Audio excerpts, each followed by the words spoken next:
ओम शांति। सुनते हैं 10 जनवरी 79 के अव्यक्त बाप दादा के मधुर महावाक्य। आज की अव्यक्त वाणी का टाइटल है अब वेस्ट और वेट को समाप्त करो। आज की मुरली में बाबा ने सहज मार्ग होते हुए भी फिर भी स्पीड में अंतर क्यों हुए, दूसरा कौन से दो कारणों से पुरुषार्थ में अंतर हो जाता, एक बाप, एक शिक्षा, एक स्थान, फिर भी अंतर क्यों, उसके दो कारण बाबा ने बताए, वो कौन से। फिर आत्मिक एक्सरसाइज कैसे करनी है, आज बाबा ने विधि बताई। और लास्ट व्यर्थ किसे कहा जाता जिसको अवॉइड करना है। अब सुनते हैं 10 जनवरी 79 की अव्यक्त मुरली।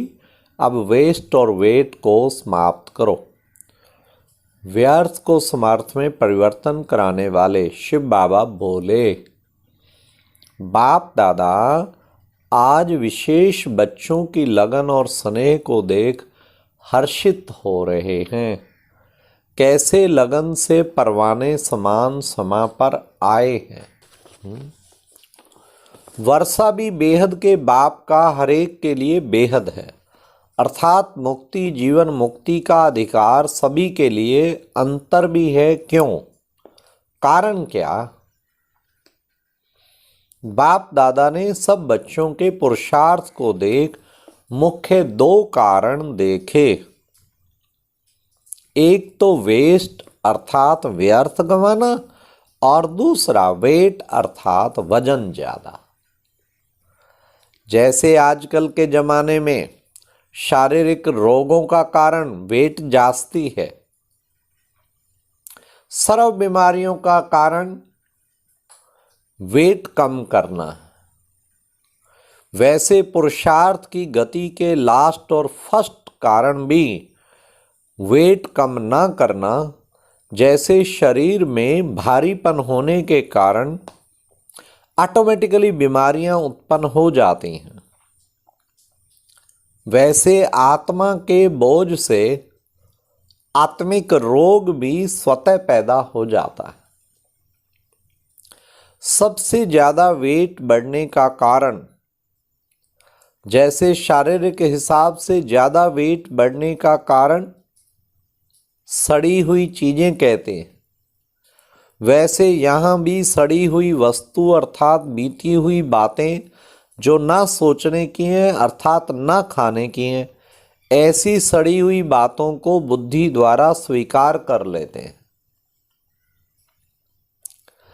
अथवा हर आत्माओं की कमियों व अवगुणों का स्वयं में धारण करना, इसको भी सड़ी हुई वस्तु कहेंगे। तली हुई वस्तु खाने में बड़ी अच्छी लगती है अपने तरफ आकर्षण भी बहुत करती है, ना दिल होते भी थोड़ा सा खा लेते हैं। जितना ही आकर्षण वाली होती है उतना ही नुकसान वाली भी होती है। वैसे यहां फिर आकर्षण की चीजें हैं। एक दो द्वारा व्यर्थ समाचार सुनना और सुनाना रूप रूरवाहन का होता, लेन देन करने का होता, लेकिन उसका रिजल्ट एक दो के प्रति घृणा दृष्टि होती है। समझते हैं मनोरंजन है, लेकिन अनेकों के मन को रंज कर देते हैं, दुखी कर देते हैं। तो बाहर का रूप आकर्षण का है, लेकिन रिजल्ट गिराना है। ऐसी बातों का बुद्धि द्वारा धारण करना अर्थात सेवन करना, इस कारण वेट बढ़ जाता है। जैसे शारीरिक वेट बढ़ने के कारण दौड़ नहीं लगा सकेंगे, चढ़ाई नहीं चढ़ सकेंगे, वैसे यहाँ भी पुरुषार्थ में तीव्र गति नहीं प्राप्त कर सकते। हर कदम में चढ़ती कला का अनुभव नहीं कर सकते। वजन भारी वाला हर स्थान पर सेट नहीं हो पाता। वजन भारी वाले को चलते चलते एक तो रुकना पड़ता है, दूसरा किसका सहारा लेना पड़ता है। इसी रीति पुरुषार्थ में चलते चलते थक जाते हैं, अर्थात विघ्नों के वश हो जाते हैं, पार नहीं कर पाते हैं। साथ साथ कोई ना कोई आत्मा को सहारा बनाकर चल सकते हैं। एक बाप का सहारा तो सभी को मिला हुआ है, लेकिन ये आत्माओं का सहारा बनाकर चलते। अगर थोड़ा भी आत्माओं का सहारा अर्थात सहयोग नहीं मिलता तो चल नहीं पाते हैं। बार बार कहेंगे सहयोग मिले तो आगे बढ़ें, चांस मिले तो कोई बढ़ावे तो आगे बढ़ें, क्योंकि स्वयं भारी होने कारण दूसरे के सहारे द्वारा अपना बोझ हल्का करना चाहते हैं। इसलिए बाप दादा भी कहते हैं वेट कम करो। इसका साधन है, जैसे शारीरिक हल्केपन का साधन है एक्सरसाइज, वैसे आत्मिक एक्सरसाइज योग अभ्यास द्वारा अभी अभी कर्म योगी अर्थात साकारी स्वरूपधारी बन साकार सृष्टि का पार्ट बजाना। बाबा कहते हैं एक्सरसाइज। ये अब सुनिए आत्मिक एक्सरसाइज कौन सी है। अभी अभी कर्म योगी अर्थात साकार स्वरूपधारी बन साकार सृष्टि का पार्ट बजाना। अभी अभी आकारी फरिश्ता बन आकारी वतनवासी अव्यक्त रूप का अनुभव करना। अभी अभी निराकारी बन मूल वतनवासी का अनुभव करना। अभी अभी अपने राज्य स्वर्ग अर्थात वैकुंठवासी बन सतयुगी दुनिया का देव पद रूप का अनुभव करना। ऐसे बुद्धि की एक्सरसाइज करो तो सदा हल्के हो जाएंगे, भारीपन खत्म हो जाएगा, पुरुषार्थ की गति तीव्र हो जाएगी, सहारा लेने की आवश्यकता नहीं होगी। सदा बाप के सहारे अर्थात छत्र छाया के नीचे अनुभव करेंगे। दौड़ लगाने की बजाय हाई जंप वाले हो जाएंगे। तो साधन है ही एक एक्सरसाइज, और दूसरा है खान पान की परहेज करो। जो बुद्धि द्वारा कोई भी अशुभ वस्तु का सेवन करना अर्थात धारण करना, इसकी परहेज करो। हर सेकंड में पद्मों की कमाई का वरदान ड्रामा में संगम के समय को ही मिला हुआ है। ऐसे वरदान को स्वयं प्रति भी जमा नहीं किया, औरों के प्रति भी दान न किया, तो इसको भी व्यर्थ कहा जाएगा।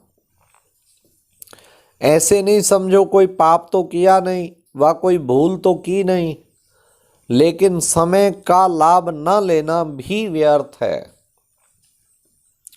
मिले हुए वरदान को ना स्वयं प्राप्त किया ना कराया तो इसको भी वेस्ट अर्थात व्यर्थ कहेंगे।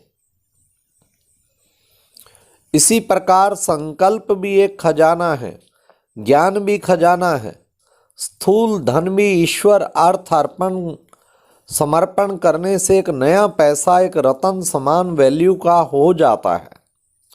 इन सब खजानों को स्वयं के प्रति व सेवा के प्रति कार्य में नहीं लगाते तो भी व्यर्थ कहेंगे। हर सेकंड सब कल्याण व विश्व कल्याण के प्रति हो। ऐसे सर्व खजाने इसी प्रति ही बाप ने दिए हैं, इसी कार्य में लगाते हो।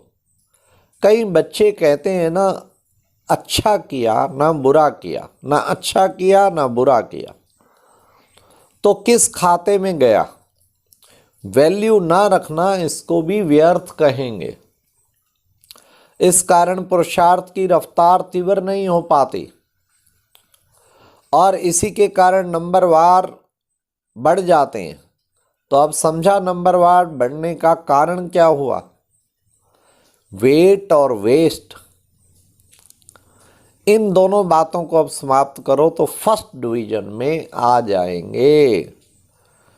नहीं तो जास्ती वेट वाले को फिर वेट भी करना पड़ेगा। फर्स्ट राज्य के बजाय सेकंड राज्य में आना पड़ेगा। वेट करना पसंद है व सीट लेना पसंद है, अब क्या करेंगे? बाबा सीट लेंगे। डबल लाइट बन जाओ। अच्छा, ऐसे सदा फरिश्ते समान, सदा हल्के रहने वाले, हर खजाने को सदा स्वयं प्रति व सर्वप्रति कार्य में लगाने वाले, व सदा बाप के सहारे का अनुभव कर सहज योगी जीवन अपनाने वाले ऐसे तीव्र पुरुषार्थी बच्चों को बाप दादा का याद, प्यार और नमस्ते। और अब यह एक बहुत अच्छी वीडियो भी जरूर देखें।